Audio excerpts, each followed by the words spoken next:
حضرت ابن حجر نے الزواجر کے اندر ایک روایت لکھی ہے. وہ فرماتے ہیں جو شخص نماز ترک کرتا ہے اس کو بہت ساری رسوائیاں ہیں. وہ کہتے ہیں پہلی بات تو یہ ہے کہ اس کی عمر میں برکت اٹھا لی جاتی ہے. دوسری بات اس کے چہرے سے صالحین کا نور اتار لیا جاتا ہے. تیسری بات وہ کوئی بھی عمل کرے اس کا ثواب نہیں ملتا اسے. چوتھی سزا دنیا پر اس کو یہ ملتی ہے اس کی دعائیں قبول نہیں ہوتی. اور پانچویں سزا اس کے لیے یہ ہے کہ اس کے لیے جو نیک لوگ دعا کرتے ہیں ان دعاؤں کا حصہ اسے نہیں ملتا. مومن نیک سحری وقت اٹھ کے دعا مانگتے ہیں اللہ پوری امت پر کرم کر دے تو یہ بھی امت میں شامل ہے. دعا اللہ والے کی تو قبول ہوئی لیکن اس کا حصہ نیک لوگوں کی دعاؤں سے نکال دیا گیا. یہ دنیا پر اس کو سزائیں ہیں. اور جب وہ مرنے لگتا ہے نزا کے وقت تین اس کو سزائیں ملتی. ایک تو بھوکا مرتا ہے, دوسرا پیاسا مرتا ہے, تیسرا ذلیل ہو کے مرتا ہے. اور قبر کے اندر اس کو تین سزائیں ہیں.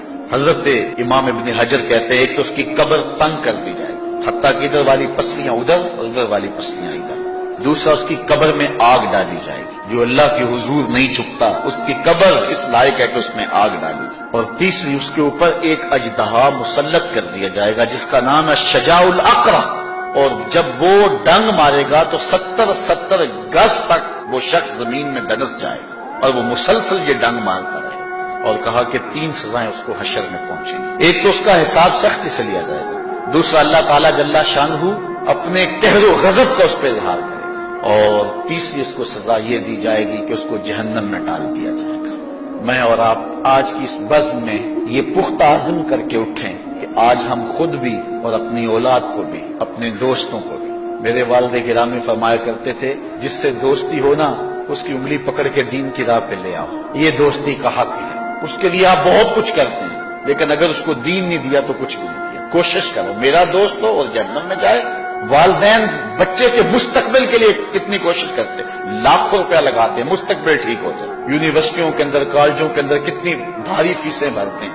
میں نے دیکھا بوڑھا باپ اپنی کمر پہ بوریاں لاد کے مزدوری کرتا ہے. مائیں اپنا زیور بیچ رہی ہیں کہ اولاد پڑ جائے. میاں اتنا کچھ کیوں کر رہے ہو جی مستقبل ٹھیک ہو جائے. یہ مستقبل کتنا ہے 20-25 سال کا. اور جو اصل مستقبل ہے اس کی فکر ہی نہیں کسی. اصل مستقبل تو وہ ہے. اللہ اکبر. کسی کا انٹرویو ہوتا ہے لوگ کہتے ہیں جناب دعا کرو کہ اس انٹرویو میں وہ کامیابی سے گزر جائے. میں کہتا ہوں جب قبر میں اترتا ہے پھر کسی نے آ کر کبھی نہیں کہا کہ دعا کرو مشکل گھڑی آ گئی ہے خیریت سے گزر جائے. اصل امتحان تو یہ ہے. اگر اس امتحان سے گزر گیا تو کامیابی اور بامرادی. یہ تھوڑا سا مستقبل دنیا کا اس کے لیے ہم کتنے پیسے لگا دیتے ہیں. سب کچھ اولاد کو آتا ہے, ہر شے فر پڑھتے اور بولتے ہیں, دعائے قنوت بھی نہیں آتی ہوتی. تو ہم اپنی اولاد کے لیے دین کا تحفہ اس کو کبھی نہ چھوڑیں. اچھا بعض والدین کی ایک سستی ہے, وہ آتے جناب تعویذ کر دو ہماری اولاد نماز نہیں پڑھتی. کہتے جی ہماری تو چلو گزر گئی ہم تو نہیں پڑھتے یہ تو پڑھیں. میں کہتا ہوں یہ کیوں پڑھیں جب تم نہیں پڑھتے. تم مجھ سے تعویذ لینے آگے ہو جو تعویذ اللہ کے رسول نے تمہیں دیا تھا کہ 7 سال کے ہوں تو پکڑ کے انگلی مسجد کا راستہ دکھاؤ, 10 سال کے ہو جائیں تو مار کے پڑھاؤ, ان کے سینے میں اللہ کا خوف داخل کرو, ان کو قرآن کی تلاوت سکھاؤ.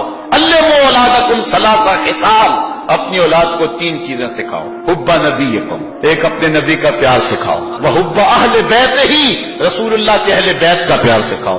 وتلاوت القرآن, اور قرآن کا پڑھنا سکھاؤ. چھین لو سیڑھیاں ان کے ہاتھوں سے گانے والی, چھین لو ان کے ہاتھوں سے ناول اور ان کے ہاتھ میں قرآن دے دو.